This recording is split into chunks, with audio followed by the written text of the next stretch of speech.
वह सुबह 6:30 बजे उठता है, नाश्ता बनाता है, चावल, सूप, साइड डिशेज, उस शांत कुशलता से सजे हुए जैसे यह आदमी सालों से रोज सुबह यही करता आया हो। टिफिन पैक करता है, बस्ते में होमवर्क, पानी की बोतल, पेंसिल बॉक्स देखता है, बेटी का हाथ थामे उसे स्कूल छोड़ने जाता है, क्रॉसिंग पर रुकता है, दूसरे माता पिता को विनम्रता से सिर हिलाता है, दफ्तर जाता है, डेस्क पर बैठता है, फाइलें निपटाता है, सुविधा स्टोर का दोपहर का खाना खाता है, घर लौटता है, होमवर्क में मदद करता है, रात का खाना पकाता है, बेटी को सोने से पहले कहानी सुनाता है, बत्ती बुझाता है। यही ली डोजुन का रोजमर्रा जीवन है। सरकारी कर्मचारी, अकेला पिता, दक्षिण कोरिया का सबसे साधारण आदमी, और वह स्वर्गीय दैत्य भी है। एक दूसरी दुनिया का सर्वोच्च मार्शल आर्ट्स गुरु, एक ऐसा अस्तित्व जिसकी शक्ति इंसानी समझ की सीमा से इतनी परे है कि ताकतवर शब्द उसका वर्णन शुरू भी नहीं कर सकता। उसने एक बार पहाड़ चूर चूर कर दिया था क्योंकि उसके पीछे कोई चीज उसे खटक रही थी। उसने सेनाओं को हराया है, देवताओं को तोड़ा है, और अब वह टिफिन पैक करता है। यह है my dad is too strong. और किसी न किसी तरह यह पूरे माध्यम की सबसे सच्ची दिल छू लेने वाली कहानियों में से एक है। मानहवा रिकैप वॉल्ट में आपका फिर से स्वागत है। ओवरपावर्ड नायक मानहवा के सबसे भरोसेमंद आर्कीटाइप्स में से एक है। एक ऐसा किरदार जो इतना ताकतवर है कि मजा इस सवाल में नहीं कि वह जीतेगा या नहीं, बल्कि इसमें है कि वह कितने बेतुके अंदाज में जीतेगा और आसपास के लोग कैसे प्रतिक्रिया देंगे। My dad is too strong उसी फॉर्मूले को लेकर कुछ ऐसा जोड़ देती है जो कहानी का पूरा भावनात्मक स्वर बदल देता है। एक बेटी, एक बच्ची जिसे मालूम नहीं कि उसका पिता क्या है, जमीन पर मौजूद सबसे शक्तिशाली अस्तित्व के पास साधारण होने का दिखावा करने की एक वजह। कॉमेडी बेहतरीन है, पर उसके नीचे कुछ ऐसा है जो आश्चर्यजनक रूप से असली है। ली दोजुन अपनी पिछली जिंदगी में बिल्कुल साधारण आदमी था। सरकारी कर्मचारी, सरकारी दफ्तर, ऐसी नौकरी जो फॉर्म, प्रक्रियाओं और उस संस्थागत बोरियत पर चलती है जिसे कोई भी इंसान पहचान सकता है। वह कुछ खास नहीं था, महानता उसकी किस्मत में नहीं लिखी थी। वह बस वह आदमी था जो काम पर जाता, घर लौटता और इतनी आक्रामक रूप से सामान्य जिंदगी जीता कि किसी कहानी में उसका एक वाक्य भी ना आता, और फिर उसे एक दूसरी दुनिया में बुला लिया गया। मानहवा के इसेकाई तत्व को असामान्य कुशलता से निपटाया गया है। लेखक गैब्योकेस सम्मनिंग की प्रक्रिया या दूसरी दुनिया के ढांचे पर ज्यादा वक्त नहीं लगाते। मायने यह रखता है कि वहां क्या हुआ, और जो हुआ वह यह कि ली डोजुन साधारण कुछ खास नहीं। ली डोजुन ने पाया कि उसकी मूल दुनिया के नियम यहां लागू नहीं होते।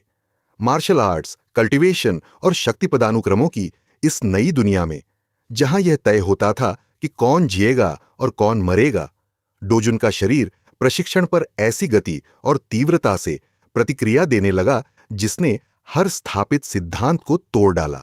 वह ताकतवर होता गया, बेतुके ढंग से, असंभव हद तक श्रेणीगत रूप से ताकतवर। किसी प्रतिभा से नहीं, किसी किस्मत से नहीं, किसी पुश्तैनी रक्तवंश के फायदे से नहीं, बल्कि एक ऐसे शरीर पर लागू की गई जिद्दी निरंतरता से जो किन्हीं वजहों से, जिन्हें कहानी कभी पूरा नहीं समझाती और न समझाने की जरूरत है, बस सुधरना बंद करने को तैयार ही नहीं था।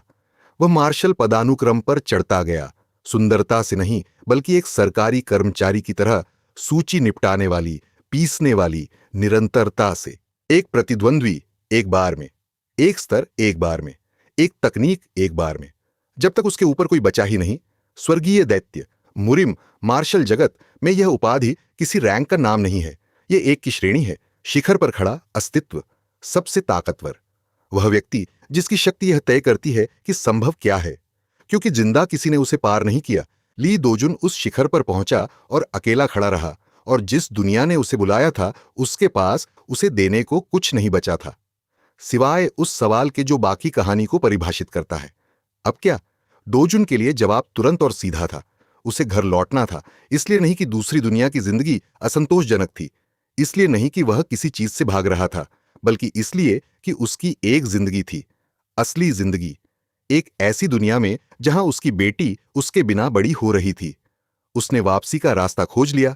प्रक्रिया कोई मायने नहीं रखती, मायने वापसी रखती है। ली दोजुन अपनी साधारण जिंदगी में लौटता है, उसी शरीर के भीतर स्वर्गीय दैत्य की सारी संचित शक्ति लिए हुए, और वह शरीर बिल्कुल वैसा ही दिखता है जैसा जाने से पहले था। अधेड़ उम्र का सरकारी कर्मचारी, थोड़ा थका हुआ, कमर के पास थोड़ा भारी, ऐसा आदमी जिसकी ओर कोई दोबारा देखने की जहमत न उठाए। वह जो दिखता है और जो असल में है, उस फासले में पूरी कहानी बसी है। उसकी बेटी हर चीज की वजह है। मैं ये स्पष्ट करना चाहता हूं क्योंकि यह पूरी पावर फैंटेसी की प्रकृति ही बदल देती है। ओवर पावर्ड नायकों की ज्यादातर कहानियां शक्ति को ही केंद्र में रखती हैं। मजा इस बात में होता है कि एक रोकी न जा सकने वाली ताकत ऐसी दुनिया से टकराती है जो समझ ही नहीं पाती कि वह किससे निपट रही है। नायक अपनी श्रेष्ठता का मजा लेता है, खुलकर या विनम्रता के पतले पर्दे के पीछे। शक्ति ही मुद्दा है। My dad is too strong में शक्ति बाधा है। दोजुन स्वर्गीय दैत्य नहीं बनना चाहता, वह पिता बनना चाहता है। वह बेटी को स्कूल छोड़ने जाते वक्त फुटपाथ नहीं तोड़ना चाहता क्योंकि उसका शरीर ऐसे स्तर पर काम करता है जो पहाड़ जैसे राक्षसों को चूर करने के लिए बना था, मोहल्ले के फुटपाथ पर चलने के लिए नहीं। वह होमवर्क कराते वक्त नहीं चाहता कि उसकी आभा रिसकर पेंसिलें हवा में तैरने लगे। वह पेरेंट टीचर मीटिंग में जाना चाहता है बिना यह कि शहर के एस रैंक हंटर उसकी मौजूदगी भांपकर हाई अलर्ट पर चले जाए। उसकी बेटी जो छोटी है, समझदार है और इस बात से बेखबर है कि उसके पिता पूरे शहर को जमींदोज कर सकते हैं। वह लंगर है जो कहानी को जमीन पर बांधे रखती है। उनका रिश्ता ऐसी बारीकी से लिखा गया है जो सिर्फ अवलोकन से ही आ सकती है। दोजुन का उसके खाने को लेकर परेशान होना, उसका साफ साफ घबरा जाना जब वह क्लास के किसी लड़के का जिक्र करती है। स्वर्गीय दैत्य, देवताओं को हराने वाला आदमी स्कूली उम्र के क्रश के विचार से हिल जाता है। हर स्कूली कार्यक्रम में पहुंचना, पीछे की कतार में चुपचाप बैठना और इतने पारदर्शी और सच्चे गर्व से दमकना कि पाठक वह महसूस करने लगे जो ओवर पावर्ड नायक की कहानी से किसी भी समझदार पैमाने पर उम्मीद ही नहीं होनी चाहिए। कॉमेडी इसी गतिकी से सहज रूप से उभरती है। डोजुन कमजोरी का अभिनय नहीं कर रहा, वह सच में सामान्य बनने की कोशिश कर रहा है। पर सामान्य होना मुश्किल है जब आपकी न्यूनतम शारीरिक स्थिति वही है जिसे यह दुनिया संभव मानती ही नहीं। वह जार खोलता है और ढक्कन भुरभुरा जाता है। वह सहकर्मी की पीठ थपथपाता है और वह कमरे के पार लड़खड़ाता हुआ चला जाता है। वह मक्खी मारता है और दीवार में छेद हो जाता है। हर घटना छोटी है, हर कॉमेडी के लिए है और हर घटना केंद्रीय तनाव को पुख्ता करती है। ग्रह का सबसे शक्तिशाली अस्तित्व बेताबी से कोशिश कर रहा है कि वह उस दुनिया के लिए पर्याप्त नर्म रहे जहां उसकी बेटी रहती है। समस्या, और यही वह इंजन है जो 5 सीजन में 267 एपिसोड चलाता है, यह है कि ली डोजुन की दुनिया सुरक्षित नहीं है। यह आधुनिक कोरिया का एक संस्करण है जहां गेट, डंजन और मॉन्स्टर वास्तविकता है। हंटर, जागृत क्षमताओं वाले लोग संभ्रांत वर्ग बनाते हैं, रेड पर जाते हैं, डंजन साफ करते हैं और आम जनता को उन खतरों से बचाते हैं जिनसे पारंपरिक सेनाएं नहीं निपट सकती। हंटर सिस्टम एक रैंकिंग पैमाने पर चलता है। सबसे नीचे ई रैंक, मुश्किल से इंसान से ऊपर छोटे मोटे काम के लिए, शिखर पर एस रैंक। इतनी ताकत के लोग कि वे वस्तुतः राष्ट्रीय संपत्ति हैं, सरकारों द्वारा निगरानी में रखे जाते हैं। गिल्ड उन्हें लुभाने में लगे रहते हैं और उनके साथ वही सावधान आदर बरता जाता है जो उन लोगों के लिए होता है जो ठान लें तो बड़ा नुकसान कर सकते हैं। ली दोजुन इस पैमाने पर दर्ज ही नहीं होता, इसलिए नहीं कि वह नीचे है, बल्कि इसलिए कि वह इतना ऊपर है कि मापने के यंत्र समझ ही नहीं पाते कि वे क्या पढ़ रहे हैं। जब उसका परीक्षण होता है कहानी की शुरुआत में ही, उस नौकरशाही जरूरत के तहत कि सभी नागरिक जागृति मूल्यांकन कराएं, मशीन एस रैंक नतीजा नहीं देती। वह टूट जाती है। शब्दशः इंसानी क्षमता की ऊपरी सीमाओं को मापने के लिए बनी तकनीक ली डोजुन से टकराकर काम करना बंद कर देती है क्योंकि ऊपरी सीमा की अवधारणा उस पर लागू ही नहीं होती। वह बातों से निकल जाता है। बरसों की सरकारी सेवा से विकसित नौकरशाही कौशल उस संस्थागत प्रणाली में लागू किए जाते हैं जो उसे वर्गीकृत करना चाहती है। वह सही फॉर्म भरता है, सही लोगों से बात करता है, प्रक्रियात्मक खामियों का वैसी रवानगी से दोहन करता है जैसी सिर्फ उस आदमी में हो सकती है जिसने पूरा करियर इसी तरह की प्रणाली के भीतर बिताया है। नतीजा, आधिकारिक रूप से साधारण नागरिक के रूप में वर्गीकृत। कोई जागृति नहीं, कोई हंटर रैंक नहीं, यहां देखने को कुछ नहीं है। पर दुनिया लगातार ऐसे हालात पैदा करती रहती है जहां देखने को कुछ नहीं है। कहना मुश्किल होता जाता है। बेटी के स्कूल के पास गेट टूटते हैं, मॉन्स्टर निकलते हैं। डोजुन उन्हें खत्म कर देता है, तुरंत, अदृश्य रूप से, बल्कि ऐसी सटीक और तेज झपकी से कि मौके पर पहुंचने वाले एस रैंक हंटर सिर्फ लाशें पाते हैं और कोई स्पष्टीकरण नहीं। गिल्ड भर्ती करता अनजान ऊर्जा अवशेष भांपकर उसके मोहल्ले के आसपास सूंघने लगते हैं। सरकारी एजेंसियां जो असामान्य शक्ति संकेतों की निगरानी करती हैं, उसके इलाके को रुचि क्षेत्र के रूप में चिह्नित कर देती है, बिना यह समझे कि क्यों। हर घुसपैठ डोजुन को अपनी मात्रा तय करने पर मजबूर करती है। कितनी शक्ति बिना पकड़ में आए इस्तेमाल हो सकती है, बेटी की रक्षा कैसे करे और यह न पता चले कि वह क्या है। वह आदमी जो एक मुक्के से दुनिया की हर समस्या सुलझा सकता है, उस दुनिया में कैसे जिए जिसके लिए सूक्ष्मता, संयम और भुलाए जा सकने की वह खास सामाजिक कला चाहिए। इस प्रक्रिया से सहायक पात्र फैलते हैं। बेटी के स्कूल के दूसरे माता पिता जो भांप जाते हैं कि जब जब हादसे अपने आप सुलझ जाते हैं, तब तब दोजुन करीब ही मौजूद होता है।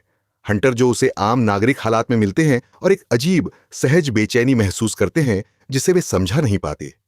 पशु मस्तिष्क उस शिकारी को पहचान लेता है जिसे चेतन मन वर्गीकृत नहीं कर सकता। सरकारी अधिकारी जो उसका नाम लगातार अस्पष्ट घटनाओं के करीब पाते हैं और तय नहीं कर पाते कि वह गवाह है, पीड़ित है या कुछ और।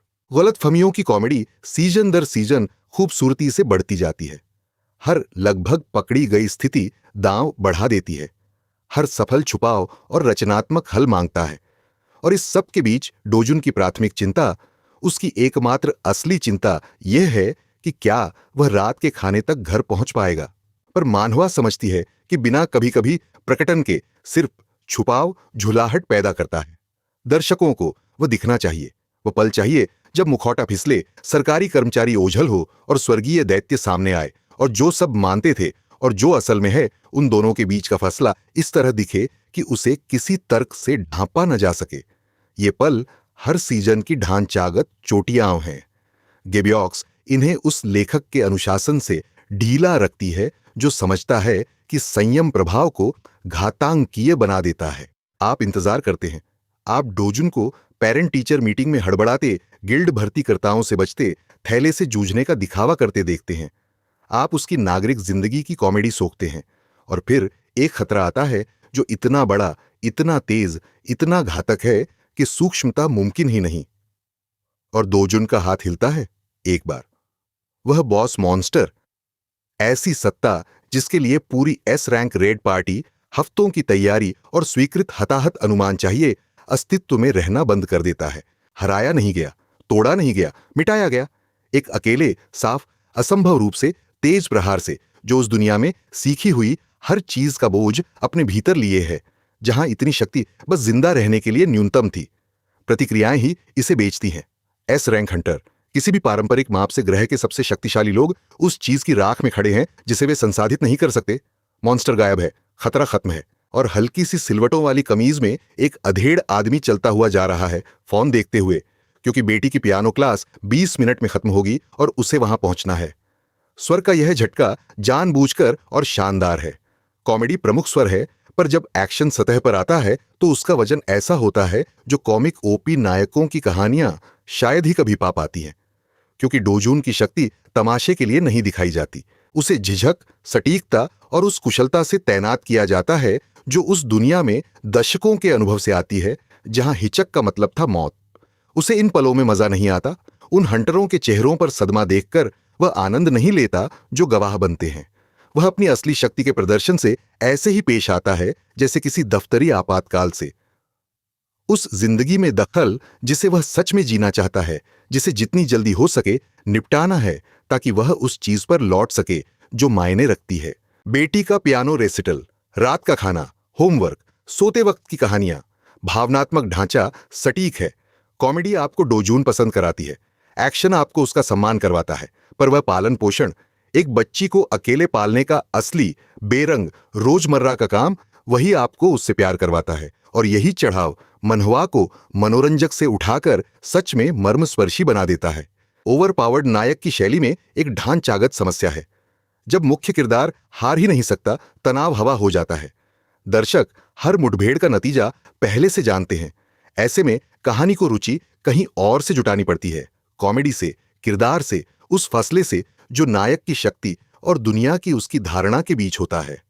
माई डैड इज टू स्ट्रॉन्ग इस समस्या को दांव शारीरिक नहीं बल्कि निजी बनाकर हल करती है।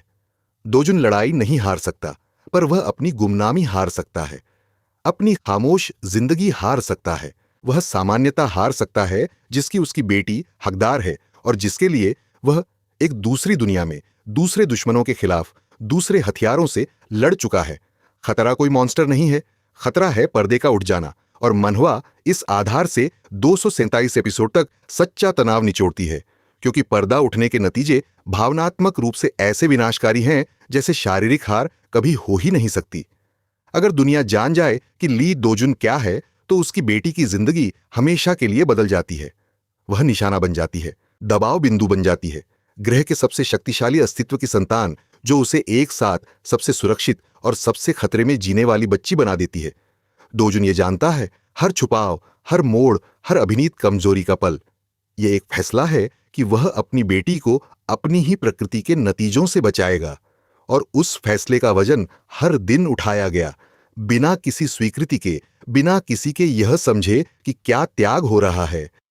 वही कॉमेडी को गहराई देता है। आप हंसते हैं क्योंकि एक आदमी जो महाद्वीप मिटा सकता है स्कूल की बेक सेल को लेकर घबरा रहा है, पर हंसी के नीचे एक पिता है जो परम शक्ति का बोझ उठाए हुए है और जिसने जानबूझकर बार बार उसे नीचे रखने का चुनाव किया है ताकि उसकी बच्ची एक सामान्य जिंदगी जी सके। गैब्यॉक्स ने यह कहानी 5 सीजन और 237 एपिसोड में लिखी है और इसे दिसंबर 25 में पूरा कर दिया है। मुडीन की कला पूरे स्वर दायरे को खूबसूरती से उठाती है, कॉमेडी में लचीली और भावपूर्ण, दुर्लभ एक्शन दृश्यों में पैनी और विनाशकारी, और शांत घरेलू पलों में सच में कोमल। वही पल जो कहानी की भावनात्मक रीढ़ है। मनहवा काकाओ पेज पर कोरियाई में और फैन अनुवादों के जरिए उपलब्ध है। ये पूरी हो चुकी है, यानी आप पूरी यात्रा शुरू से अंत तक बिना अपडेट का इंतजार किए पढ़ सकते हैं। अगर आप ऐसी पावर फैंटेसी चाहते हैं जो चुपचाप बिना घोषणा के पितृत्व की कहानी भी हो, सबसे ताकतवर होने और कोमलता चुनने की कहानी, परम विनाश की क्षमता ढोते हुए अपने दिन टिफिन पैक करने में बिताने की कहानी, तो my dad is too strong वो मनहवा है जिसकी जरूरत आपको पता नहीं थी। कमेंट्स में बताइए कि क्या आपने इसे पढ़ा है। मनहवा रिकैप वॉल्ट हर हफ्ते इस शैली की सबसे दिलचस्प कहानियां को कवर करता है।